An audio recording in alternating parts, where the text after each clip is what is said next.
Hello Shello, and welcome back to another fabulous episode of Nellyville Reviews Drag Race Season 18, Episode 8, Snatch Game of Love Island. If you do not want to watch the video version of this, you can catch this on audio only, wherever you get your NELLYVYLLE podcast. Wherever you listen to podcasts, you can get the audio version of this. If you're listening to audio only version, you can come watch the full video, get the full tea, all my facial expressions, all my shadiness over on YouTube. Anyways, let's just jump right into it. So look, this challenge is the Snatch Game. Y'all know this is my favorite challenge of Drag Race. Yeah, I'm going to go ahead and say, yeah, this is absolutely my favorite challenge. Now, I will say a positive. This is one of the better Snatch Games that we've had in a long while. With that being said, the bar was real low. As the years go on, it's a different world. It's a different game. And before I dive into the episode, I just want to say, I don't think that we are at the point where we need to get rid of Snatch Game, but I think that we are at the point where we need to be a little more strict on the rules, a little more strategic. I appreciate the twist of throwing in, the Love Island aspect of Snatch Game versus just having them sit on the panel. I mean, it was pretty much very similar to Snatch Game of Love that we often get in an all-star season. But I think we need to be more strict with when we cast. We need to find girls that can improv, that can act, and have a little bit of background of impersonation and not just illusion and all of these things. This was funny. We had some good, but the ones who flopped really flopped. And yeah. Anyways, with all that being said, let's just get right into it. At the top of the episode, this is after Vita's elimination. Vita was one of Discord's closest friends in the game. And Discord is very like, oh my gosh, like one of my good Judies has left. And not just Discord is distraught. We remember last week, everybody was really upset, really distraught. And we see this. This is right after. This is very fresh. Poor Juicy. Juicy's still trying to get it together. I understand, but it's gonna be okay, baby. Jane in the confessional says everyone is scared of Juicy. I mean, I would be too. Juicy is that girl. You got to lip sync for your life. Who wants to lip sync against somebody like Juicy? So everybody's like, I don't know how good or bad Juicy's gonna do, but I just don't want to be bad on the same week that Juicy is bad. You know what I'm saying? The girls congratulate Mikey on her win. They give Darlene her props for doing a really great job. They realize everyone has a win except for Kenya, Discord, and Darlene. Something about Nene, I have to say, we have to pause. Nene, she has star quality. It's just there. If she does not win this season, she's coming back for an All-Stars. Look out for her. Nene just has something. It is a new day in the workroom. Jane brings up the fact that Darlene sends her scene partners home. She done sent Mandy home. She done sent Vita home. Now, while it's all it's just a coincidence, but hey, maybe Darlene is that girl with the acting chops. Rue enters. And Rue in this suit, this is one of my favorite suits that he has worn this season. It was, I really lived for that particular look with the floral. It was really nice. Rue tells the girls that the maxi challenge is Snatch Game of Love Island. And might I add, I love the background music that they were playing during when Rue was doing this segment. It was really nice. I don't know who picked it, but it was nice. Kenya is like, this wasn't what I planned for. So anyway, so the girls go on to prep and start pulling out their costumes, preparing for, their characters and everything. And everybody is just like, I want to prepare for this. Look, like I said, we normally get the like different Snatch Games during All Stars. So these girls fully came in expecting, which you can never guess what Drag Race is going to do. They're going to change up something. Lots of things they keep the same, but you never know what they're going to switch up. You just know there's going to be a twist somewhere. And a lot of girls just were not ready for this twist on Snatch Game. So they're really kind of going through the gigs. Athena was like, I have questions. Mikey is like, I'm excited. I love a twist. Yeah, girl, you're a theater girl. She's prepared for this. And Mikey's like, baby, bring it on. This is what I do. Throw me extraness and like, hey, whatever you throw at me, I'ma catch it. You know what I'm saying? Everyone is just trying to adjust to the twist. We also find out that Discord has worked as an impersonator, and then they showed pictures of Discord dressed as Lady Gaga, Madonna, Amy Winehouse, and they were all really, really great looks. Really, like, I was like, wow, they were really, truly incredible. But those were looks, those were illusions. How are you impersonating? Are the acting chops going to be there? Because it's one thing to dress and look like somebody. It's another thing to bring that character to life. Surprise, Juicy is struggling again. Who's surprised? Not me. Are you? I'm not. Juicy is struggling. Even Jane is stressed out. And I'm like, don't help her, Jane. I'm sorry. It's time for tough love. Juicy can't commit to one character. How are you coming on Drag Race Season 18 where you know there is going to be a Snatch Game challenge and you have not narrowed it down and focused on one character and maybe have just one backup just in case somebody else showed up with the same character or bibbidi bobbidi boo? Why are you not locked in? Juicy went from, I think I'm going to be America Ferrera. I think I'm going to be Gloria Estefan. I think I'm going to be Sofia Vergara. I think I'm going to be Becky G. I think I'm going to be Cardi B. You got to be playing. You got to be playing. Jane in her confessional says she doesn't have time to ghost write jokes for Juicy because she's trying to save herself.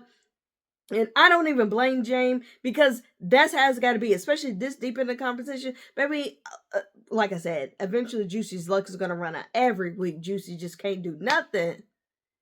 Baby, I know, baby, I know you young, but god damn, dude, what can you do? Quickly. Nene says she got good feedback last week and she has something to prove. She said, I'm going to take this feedback, I'm going to apply it, and I'm going to make it do what it do. Rue comes back for the walkthroughs.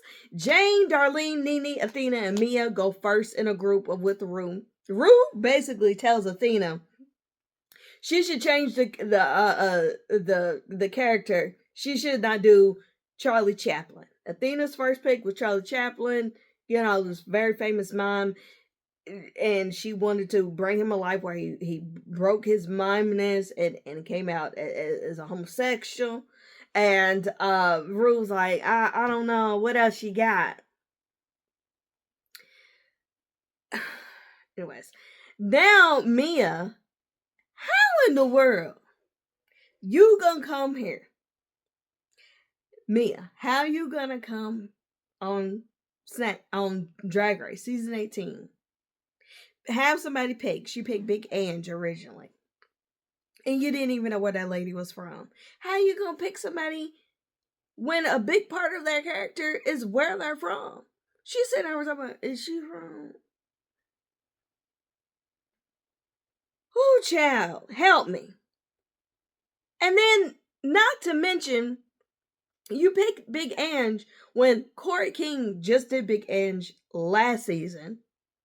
Like last regular season. And Pearl has done Big Ange too in the past. So you're going to pick somebody that's already been done and you're like, oh, child. Anyway, so Mia's backup was Bloody Mary. Y'all know the thing where you go stand in the mirror, turn off lights, say Bloody Mary 3 times. We've all played the game. That was her backup. Rue suggests she go with Bloody Mary. Now, look.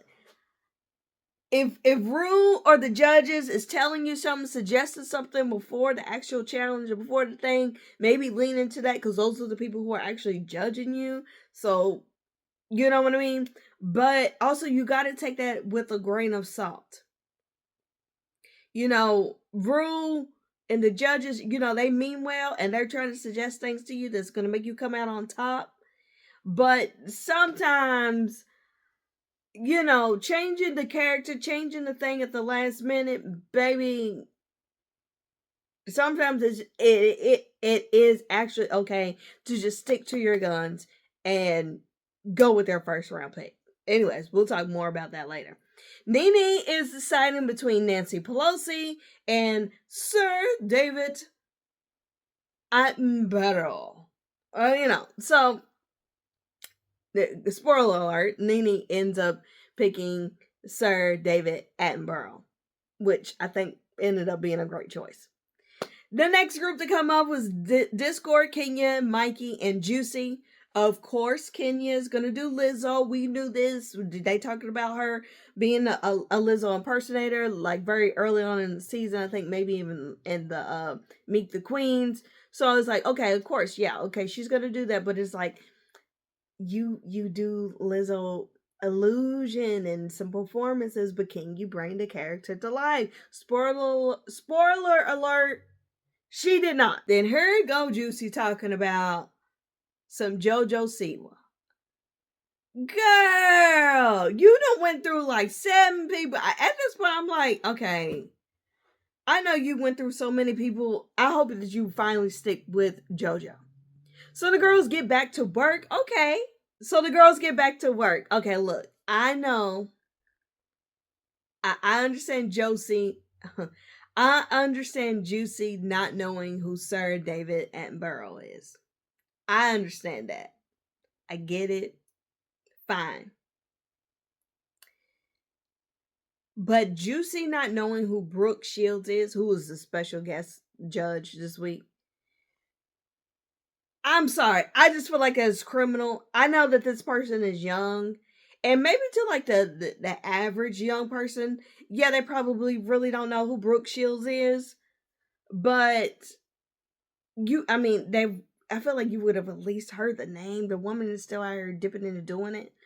But for you to be in the drag sphere, for you to be in the drag race sphere, and you don't know who Brooke Shields is, this actress who has been relevant for decades, this supermodel who has been relevant for decades, who I think hasn't Brooke Shields been on Drag Race before? Like, oh. Athena is freaking out because Rue suggested she do something Greek, but that's not what she prepared for. Jane's gonna say, baby, just wing it. Winging it is not for Snatch Game. But it was a funny thing that she said. Time for the show. It is show time. So here they are on the set. Snatch Game of Love Island. Everybody's watching Love Island. So I ain't watching no goddamn Love Island, but it's a very popular show right now. Anywho. So they have 3 potential bachelors.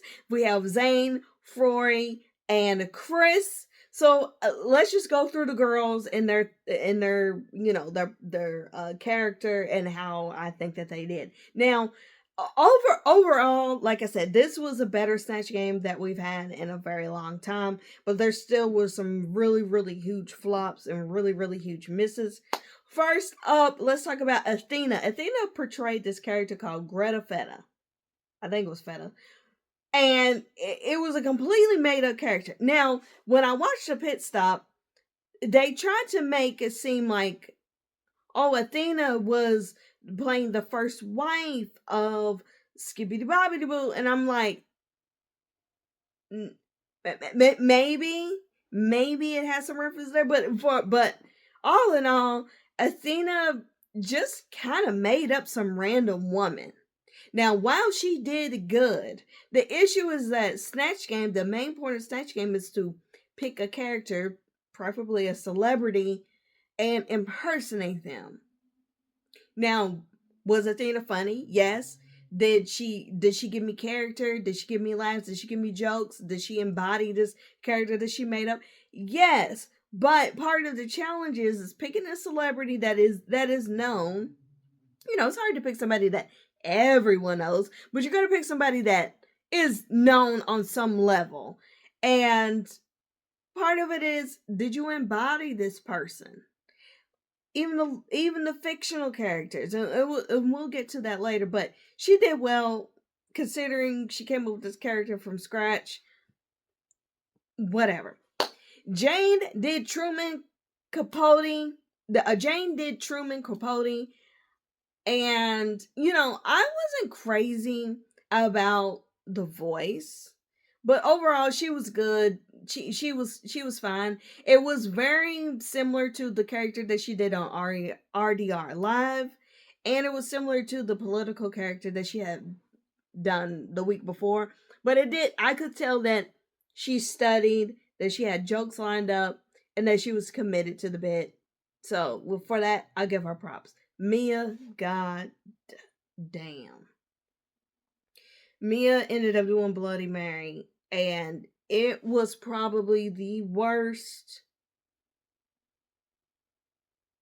I think it was the worst Snatch game that I've ever seen in all the seasons. It was certainly one of the worst. And maybe someone was worse than her, maybe in another franchise and maybe in another country or something. But it was really, really bad. The only notes that I wrote for Mia was yikes. It was just bad. She gave up. Rue trying to even help her out and volley her some jokes, and she just missed it. Like in the beginning, when Rue was like, "Oh, what type of man do you like?" Obviously, a hint for you to do blood type, but she missed it, and she fumbled. And Rue was like, "Okay, I'm gonna set it up for you again because I want you to win. I want you to do well." And Rue was like, not type O, not type AB negative, not type, and still fumbled the bag. Didn't ignore. I'm just like, girl, it was really, really bad. Then we had Darlene, who was Mrs. Claus, who started out strong. Now, this is what I'm talking about. Mrs. Claus is obviously a fictional character, but it is someone that we are all collectively familiar with. Now, this is the best of both worlds. Mrs. Claus is a popular pop culture person, but we don't really have a specific personality or traits affiliated with her. So you have the benefit of taking someone that everyone knows, but then you can apply any type of personality to this person because she's not specifically associated with one specific thing. But Darlene did good. She broke character a few times. She started laughing because Nene was so good. But Darlene overall, she did okay. Now Nene ended up going with Sir David Attenborough. Great present, solid performance, great jokes. I laughed out loud many a times. Now I said that all of their looks were well done. Mia's look was kind of the less of all, but I had to find something positive for her. Really, honestly, the look wasn't that strong, but it wasn't terrible. But of everyone, I mean, it was just no like, and then she just gave up. Like there was no commitment. It was just. There was nothing, there was no reference to Bloody Mary, whatever. Anyways, their costumes and people's makeup, Nene's makeup looked really, really good. Darlene did really, really good. It was just a lot of talent as far as the look and everything was shown there. Now we have the second group come in. We had Kenya, Juicy, Mikey, and Discord. Now, Kenya came in, of course, was Lizzo. Baby, I wrote no. That was on my only note that I have for her. I thought that we were gonna, but it was really just giving Kenya, and it was giving very provocative for no reason. I'm like, Lizzo's not that. Like, it just wasn't good. The costume was kind of whack. I mean, it was fine, but it wasn't good. Juicy did JoJo Siwa. It started out strong, and then it kind of became one note. But I will say, Juicy committed to the bit. She at least stayed in character, and she did get some laughs, and she had some funny moments. And it was still miles better than Mia and Kenya. I'm sorry.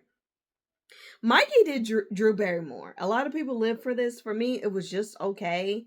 I didn't care for the facial expression. You know, Drew Barrymore has very specific facial expression. And I know this is supposed to be a heightened version of celebrities and everything, but I feel like she was putting on a little too much. And honestly, I found it all a little bit annoying. I'm sorry, Mikey. Discord did the Pope. Had some funny moments, not gonna lie. And the makeup and the prosthetics and everything were very impressive. And then I wrote, the looks were decent, with Kenya being the least. You know, everyone's looks perfectly fine, good. Kenya, it was fine, whatever. The three guys choose each other, blah blah blah. You know, no one actually like wins the stage game right then and there. They always do some kooky. That was their kooky thing that they did. The three bachelors ended up just running off as a throuple. It is the next day in the workroom, and Mia jokes that, girl, I might win the snatch game. You know, it's cute. Look, I'm glad that you're being good in spirits, and you're trying to put on, trying to stay positive, and I'm glad that you can make jokes and know very well, baby, this might be the end of the road. Mikey feels good about her performance, and she should. She did a good performance.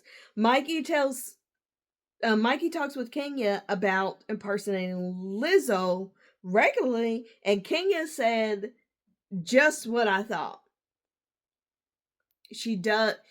Kenya was saying that she does Lizzo's looks in some of her songs, but acting like her was tough. What did I say? To dress up like someone, to perform their songs, to do an illusion is different than actually impersonating this person and bringing the character to life. Darlene talks with Juicy and Jane about growing up in the Midwest while being different, and knew she would eventually have to leave as well. And then she also talked about her relationship with drag and her value in drag, and we got this very vulnerable moment from Darlene. They're just talking about growing up and not being accepted. Y'all know the story, but it was really nice. And you know, it's hard that you know who you are and you realize, if I'm going to really truly be who I am, I might have to leave home, and that's a tough cookie to swallow. And but Darlene, we're glad you did it, because the path that you went on led you to Drag Race, and we're getting to experience all of the greatness. Now it's time to go to the main stage, darling. Rue looks great, of course. Michelle looking good. We got Carson Kressley, and of course Brooke Shields, who looks, God dang, this woman looking good. The theme for the runway is 80s ladies. So let's take a look at some of these runways. First up, we have Athena. She's wearing this gold lame, and I like this for Athena. And Athena did Jane Collins. I like this look. I think that she did it really well. You know, people keep talking about that Athena doesn't really know how to blend her makeup and all this other kind of stuff. And I'm just kind of like, I don't know. It gives drag makeup to me. I don't know. I don't mind Athena's makeup too much. Now, there have been times where I was like, girl, Mary, get it together. But I think in this instance, her Jane Collins was really good. Next up, we have Jane, who did Kate Pearson from the B-52s. I thought this was a fine recreation. I wish we could have did something a little more draggy and a little more fun with the tights. But overall, this was a fun look. It was okay. Next up, we have Mia doing Prince. I'm so sorry. This gave costume to me. I wish she just would have done an exaggerated version of Prince's actual short little coiffed haircut versus doing this big blown out Diana Ross wig. That was more or less an exact replica of Prince's outfit, but I don't know. It's just red costume is me. I'm sorry. No. Next up, we have Nene Coco doing Cyndi Lauper. I like this. It's a very literal impersonation, and I mean, she nailed it. She looks like her. I just wish we could have done a little bit more with the drag aspect of it. Even with the dress, I would have done a petticoat underneath, even maybe like a couple of petticoats underneath of the dress, just to make it bigger, to make it flare out. But overall, it was a solid thing. Then we have Darlene doing Dolly Parton. Now, Darlene, why did you just do Dolly for your Snatch Game? But whatever. This was a solid look. It was a good dress. It was very well done. I was not mad at it. It was a very solid thing. Now, here we go. Kenya Pleaser. Kenya. Like Michelle Visage said, how did you manage to de-drag Shaka Khan? Of all the looks that you could have picked. And then the look that you picked, you didn't even do justice. Shaka Khan should have been a very easy 80s queen, 80s lady to do. And this was just a slap in the face, other than the hair. And that was by a stretch of an imagination. Kenya, that was awful. That was awful. You deserve to go home just off of that. Now we have Mikey Meeks doing Olivia Newton-John. Baby, them shoes have got to go. I understand you was trying to be specific and everything. And then that wig, I'm sorry, was not doing it for me. It was not giving Olivia Newton-John. I just, no, I'm sorry. It was alright.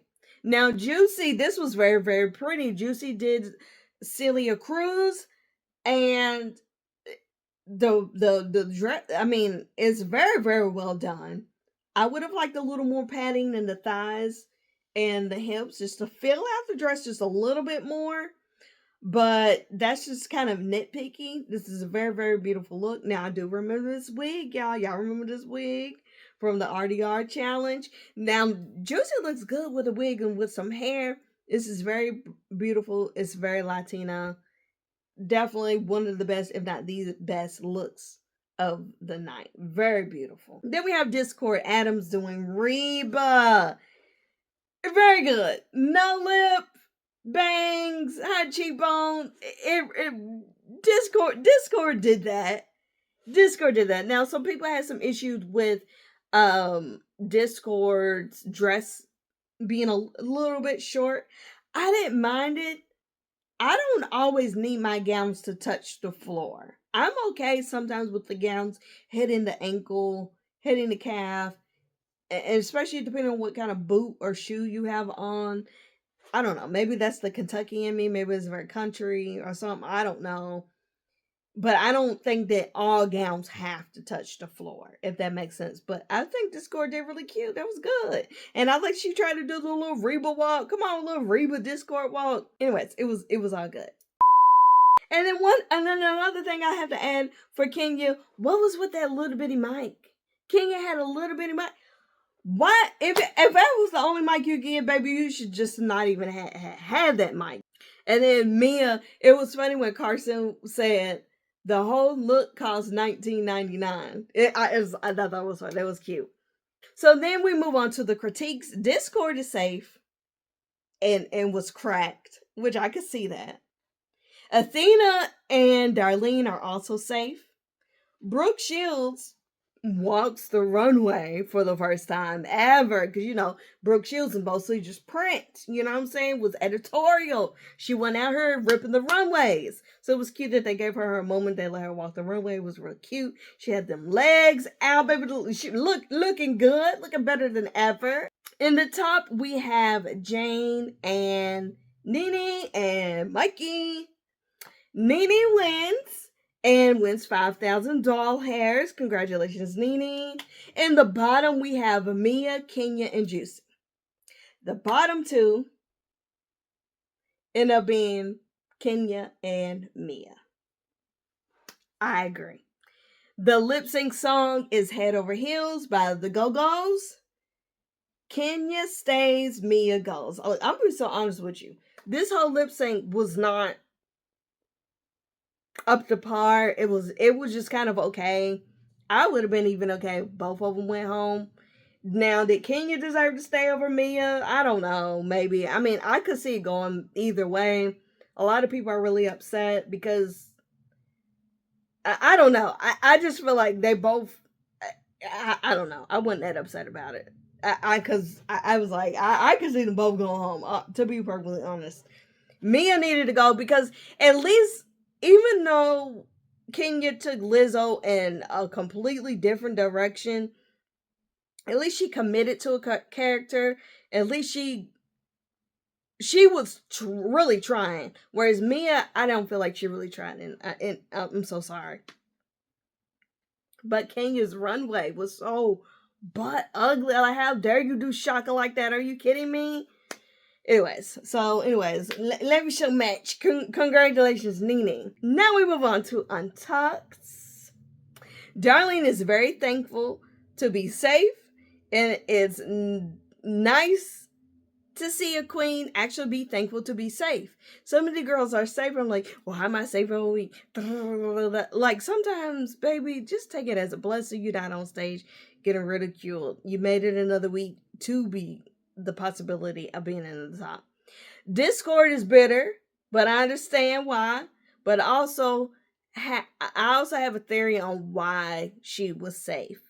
I'm thinking if she would have done I think that if Discord would have done another character and was as good as she was doing the Pope, doing another character, I think she would have won. I think right now in this political climate, I think because she portrayed the Pope and everything, I think that might have been the thing that kind of hindered her because she was funny. I know it was a little turn off for me. Whatever. That's just my theory. I don't know. But she did well, but I think because of who she portrayed, I think they just steered away from giving her the win. But anyways, I don't know. Or putting her in the top or whatever. Darlene thinks that Mia's Bloody Mary performance will go down in Drag Race history. And I agree. It's going to go down in history. Not for some good reasons, necessarily. But it was awful. It's gonna be iconic. It's gonna be referenced. It's definitely not gonna be forgotten. That's for sure. And then when the girls who were safe, them hiding the snacks from Mia, because you know Mia, Mia like come back and get her snacks, and she's in the bottom and the thing. So them hiding the snacks from Mia really sent me to the moon. And they eventually gave them to her, but it was funny. Juicy talks about Rue's critique of not really knowing who she is. And, at this point, we should be able to see. We need to see that vulnerability. We need to know who you are. And Juicy talks about, that makes sense because I've been battling some things and I'm trying to figure out who I am, blah, blah, blah. So it makes, but like Bob the Drag Queen said, it's interesting that they say we can't tell who you are during a week where you're doing the Snatch Game, where you're portraying a character, and on the runway you're also portraying another celebrity. But even still, you should still be able to tell a lot about a person by the character that they pick, both in Snatch Game and the celebrity that they pick on the runway. You should be able to tell a lot about a person. Jane is being very sweet in Untucked. And I'm like, oh my gosh, who is she? What is going on? What's happening? Is this a setup? But it's nice to see her being sweet. And then Brooke Shields comes back to visit with the girls, and Athena is cracking me up because Athena is freaking out about, oh my gosh, I'm not dressed. And then Brooke Shields helps get her dressed and zip her up and stuff. It was very funny. Mia and Kenya are mother and daughter now. Apparently, I don't know. Mia was calling Kenya daughter. Kenya was calling Mia mother. I don't know if this is another mistress in the twin situation. I don't know what's going on.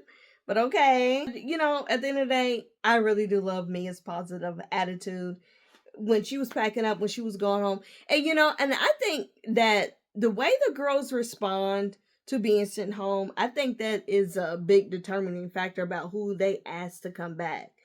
I think that if you completely fall apart, if you're completely devastated, like, obviously you're going to be emotional, you're going to be sad, it might be even a little bit of crying, but I think I'm safe in saying that the girls who completely crumble, who are inconsolable, the girls who cop nasty attitudes when they are eliminated, they don't get asked to come back. There's always all-stars, and also there's also a lot of opportunities post Drag Race after your initial season.